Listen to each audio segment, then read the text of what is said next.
అన్నదాత అన్నదాత మీ అన్నదాత చెమటోడ్చి ఆహారాన్నందించే రైతన్న అనునిత్యం నీ కండదండగా నిలిచే నేస్తం ఎవరన్నా అన్నదాత అన్నదాత మీ అన్నదాత.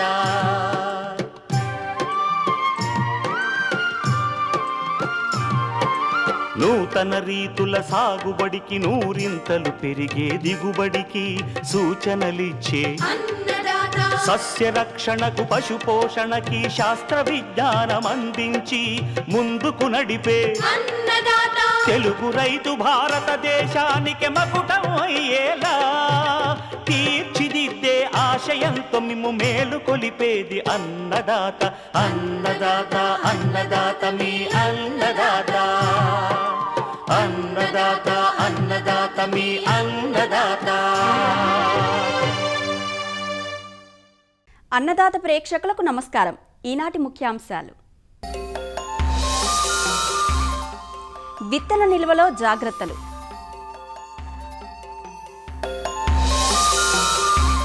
గ్లాడియోలస్ విత్తన దుంపల సేకరణ నిల్వలో జాగ్రత్తలు,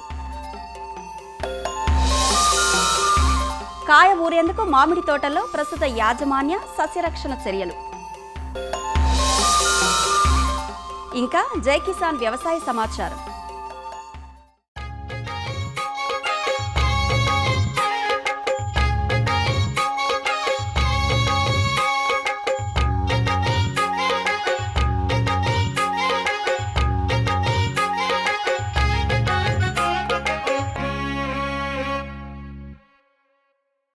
పంటలు ఆరోగ్యంగా ఎదగాలన్నా, నాణ్యమైన ఉత్పత్తులు సాధించాలన్నా మనం ఎంచుకునే విత్తనం నాణ్యంగా ఉండాలి. సాధారణంగా రైతులు పరిశోధనా స్థానాల నుంచి కానీ, ప్రభుత్వ సంస్థల నుంచి కానీ, లేదా పేరు పొందిన సంస్థల నుంచి విత్తనాలను కొనుగోలు చేస్తూ ఉంటారు. వీటిని విత్తింది మొదలు కోతలు, నూర్పిళ్లు, నిల్వలో కొన్ని మెలకువలు పాటించినట్లయితే తిరిగి ఆ విత్తనాన్ని 2-3 పంటల వరకు ఉపయోగించుకునే అవకాశం ఉంది. ప్రస్తుతం పంట కోతలు జరుగుతున్న నేపథ్యంలో విత్తన సేకరణ, నిల్వలో తీసుకోవాల్సిన జాగ్రత్తలను తెలియజేస్తున్నారు ప్రొఫెసర్ జయశంకర్, తెలంగాణ రాష్ట్ర వ్యవసాయ విశ్వవిద్యాలయం, నాగర్ కర్నూలు జిల్లా పాలెం కృషి విజ్ఞాన కేంద్రం కీటక విభాగం శాస్త్రవేత్త డాక్టర్ రాజశేఖర్. చాలామంది రైతు సోదరులు చాలా ప్రాంతాల లోపల, ముఖ్యంగా విశ్వవిద్యాలయాల నుంచి మరి పరిశోధనా స్థానాల నుంచి మంచి పేరున్నటువంటి విత్తనాన్ని తీసుకొని పోవడం అనేది జరుగుతుంది. కానీ అలా తీసుకున్నటువంటి విత్తనాన్ని చాలామంది రైతులు ఏంటంటే నిల్వ ఉంచుకునేటప్పుడు చాలా రకమైన ఇబ్బందులు ఫేస్ చేయడం అనేది జరుగుతుంది.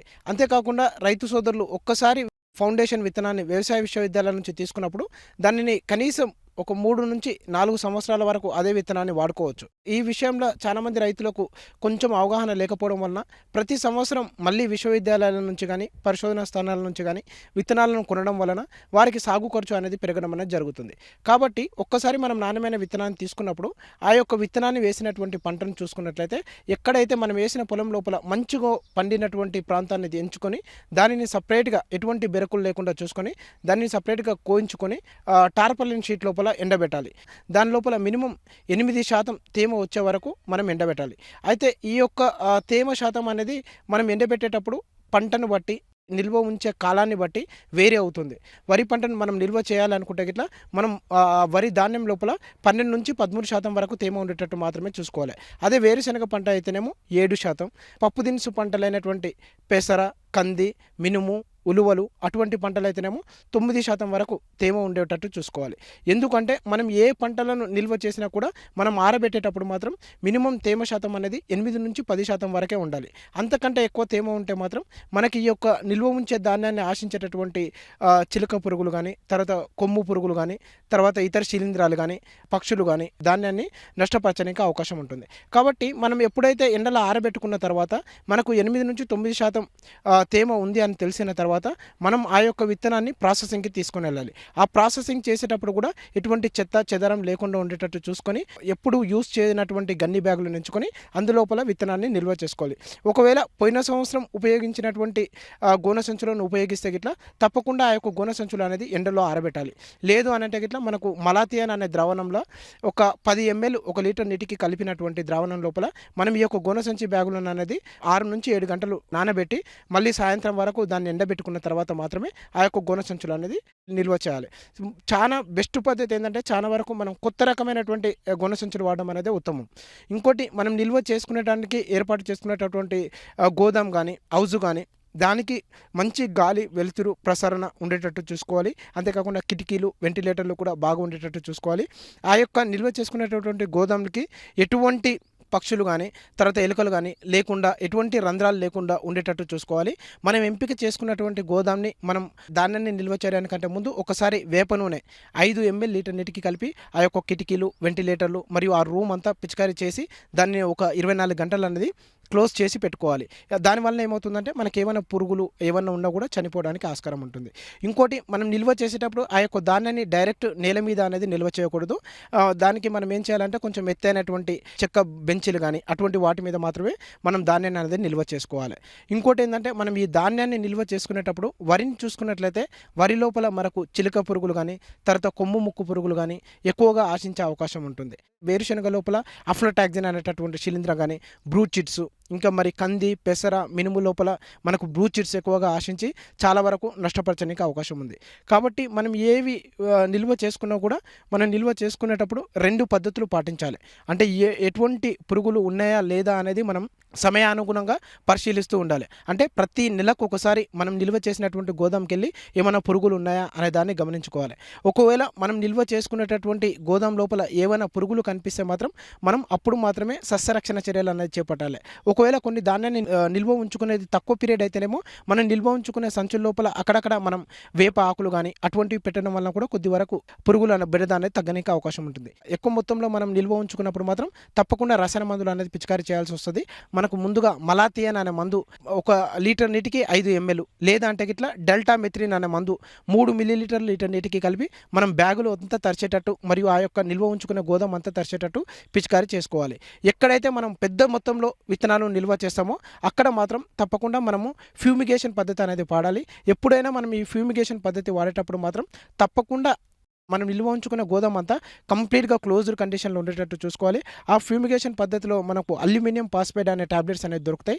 1 టన్ను నిల్వ ఉంచుకున్న ధాన్యానికి 1 టాబ్లెట్ పెట్టేసి దాని మీద 2 లేదా 3 చుక్కలు నీటిని వేయాలి.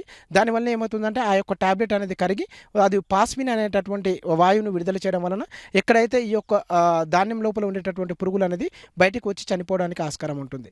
సరైన తేమ శాతం మరియు సరైన సస్యరక్షణ చర్యలు పాటించినప్పుడు మాత్రమే మనం ఎక్కువ రోజులు నిల్వ ఉంచుకొని మనం ఆ యొక్క ధాన్యాన్ని వాడుకొని సాగు ఖర్చు తగ్గించుకొని అధిక దిగుబడులు పొందడానికి ఆస్కారం ఉంటుంది.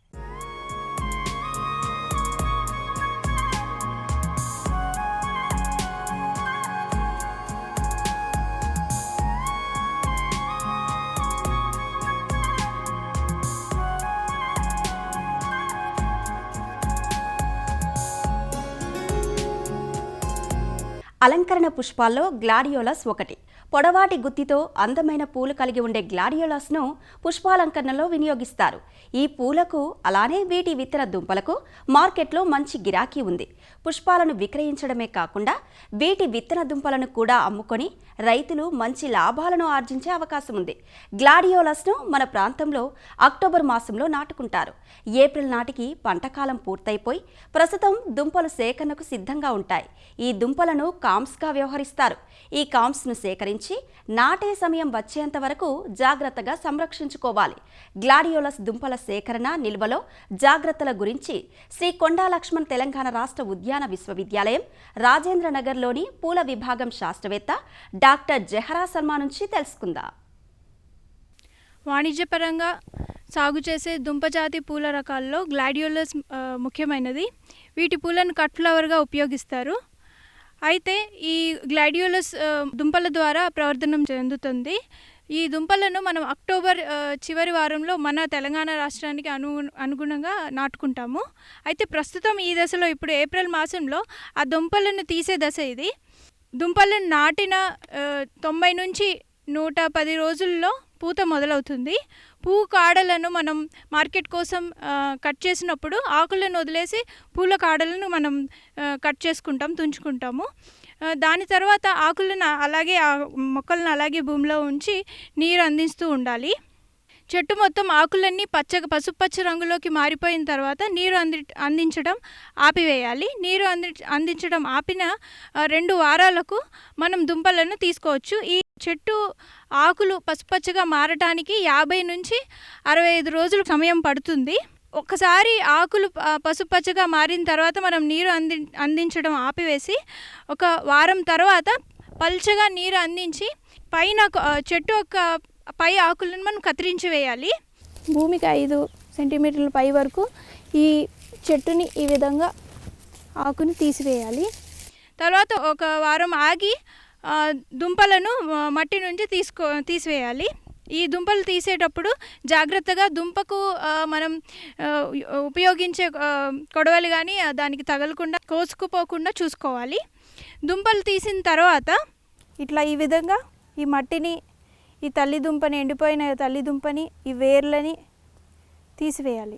తర్వాత కార్బెండిజిమ్ 2 గ్రాములు ప్రతి లీటర్ నీళ్ళల్లో దుంపలను 10 నుంచి 15 నిమిషాల వరకు నానబెట్టి ఆరబెట్టుకోవాలి. పూర్తిగా ఆరిపోయిన తర్వాత ఈ దుంపలను మనం బాగా గాలి చొరబడే గదులలో ఒక లేయర్లో, అంటే ఎక్కువ కుప్పలా కాకుండా గాలి చొరబడే విధంగా అట్టపెట్టెల్లో కానీ, లేకపోతే చెక్క డబ్బాల్లో, గాలి సోకే చెక్క డబ్బాల్లో కానీ, లేకపోతే నైలాన్ సంచుల్లో, ఏదైతే బాగా లూజ్గా గాలి చొరబడే సంచులు ఉంటాయో అందులో కానీ పెట్టి భద్రపరచుకోవచ్చు.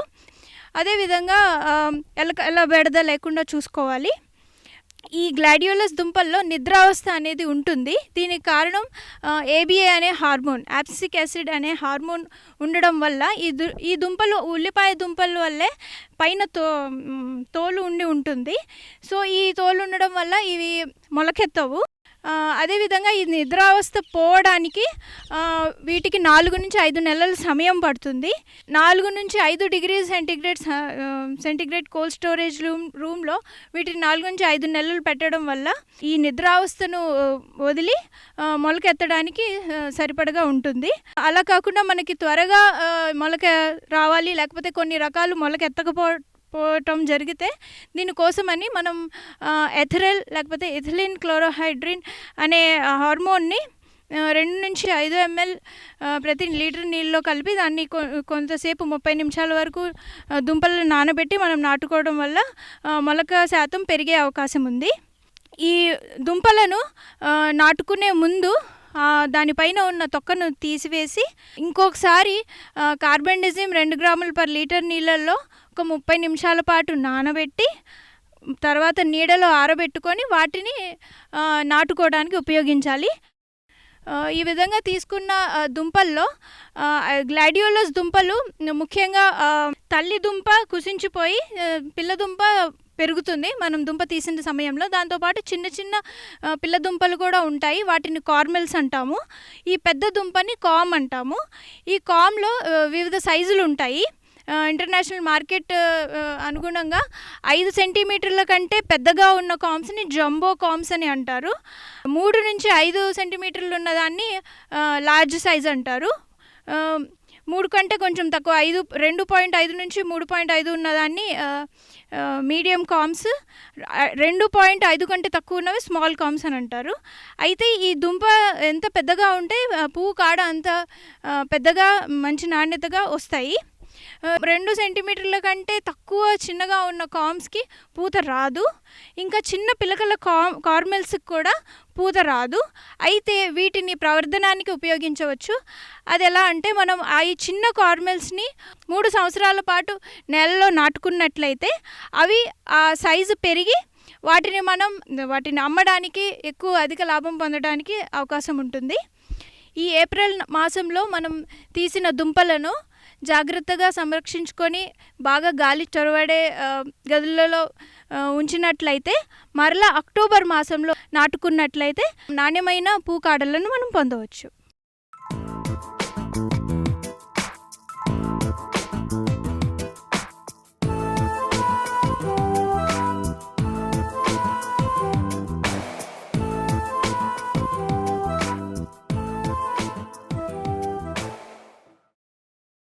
ఎప్పుడెప్పుడు వేసవికాలం వస్తుందా, మధుర మామిడికాయలను ఎప్పుడు తిందామా అని ఎదురుచూస్తుంటారు మామిడి ప్రియులు.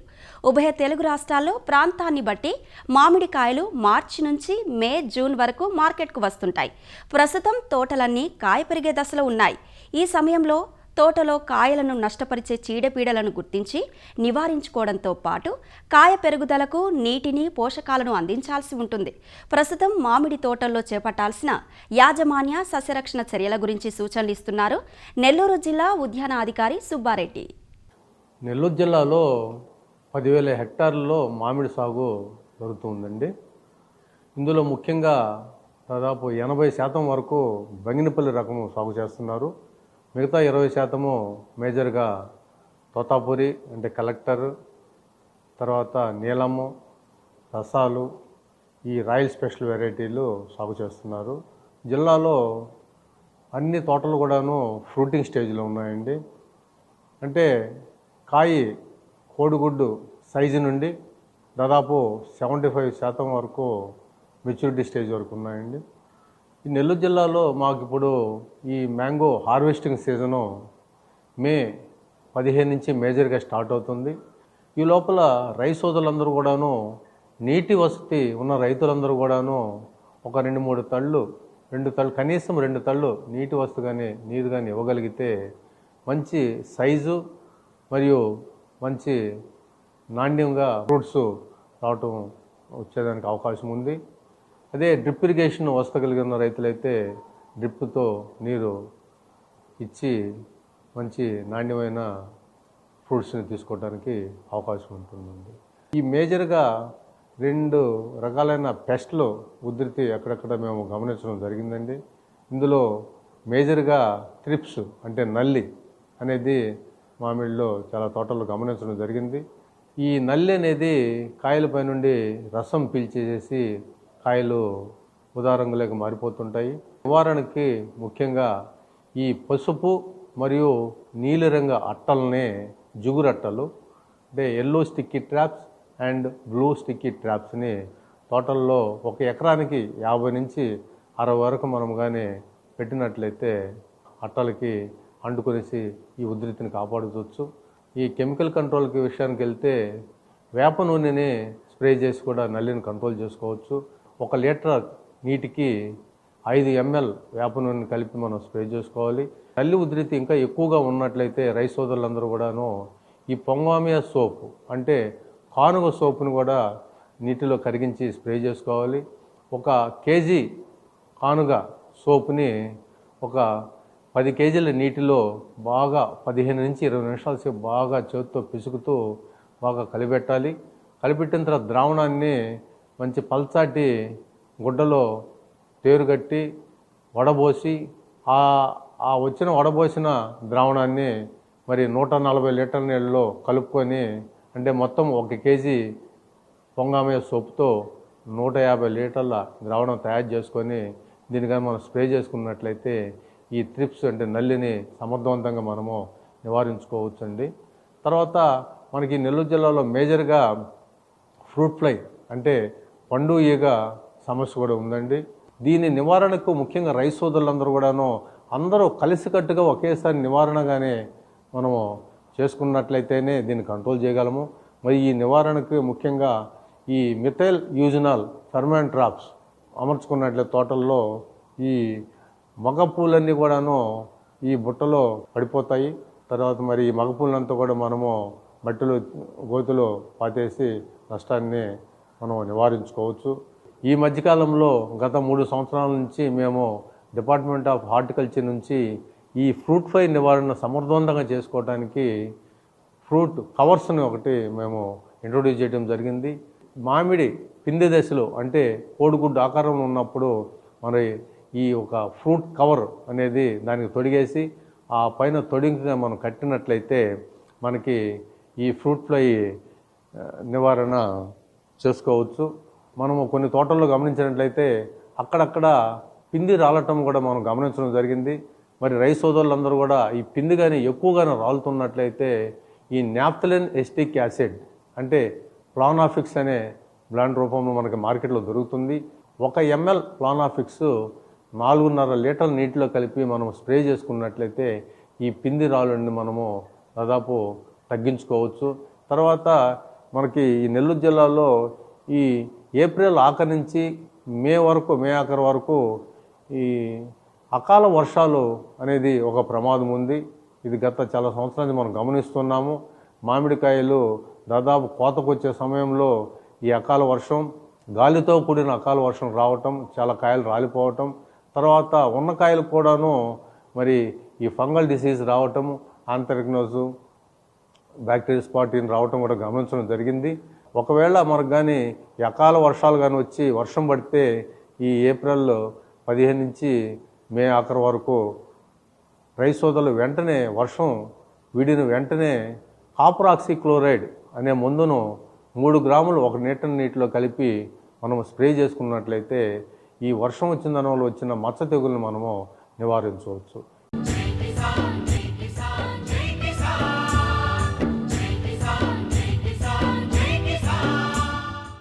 వ్యవసాయ సమాచారం ఇప్పుడు జై కిసాన్లో చూద్దాం. వేసవి కష్టాలు ఆరంభమయ్యాయి. పెరుగుతున్న ఎండలు, పడిపోతున్న భూగర్భ జలాలతో సాగు చేసిన పంటలన్నీ ఎండిపోతున్నాయంటూ రంగారెడ్డి జిల్లా రైతులు ఆందోళన చెందుతున్నారు.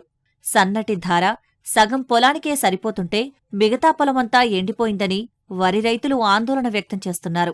జిల్లాలోని మంచాల మండలం చిత్తాపూర్కు చెందిన రైతులు వరి, కూరగాయలతో పాటు నిమ్మను సాగు చేశారు. గతేడాది వర్షాలు ఆశించిన స్థాయిలో పడకపోవడం, జలాశయాల్లోని నీటిమట్టాలు కనిష్ట స్థాయిలకు పడిపోవడంతో పంటలన్నీ ఎండుముఖం పడుతున్నాయంటూ రైతులు వాపోతున్నారు.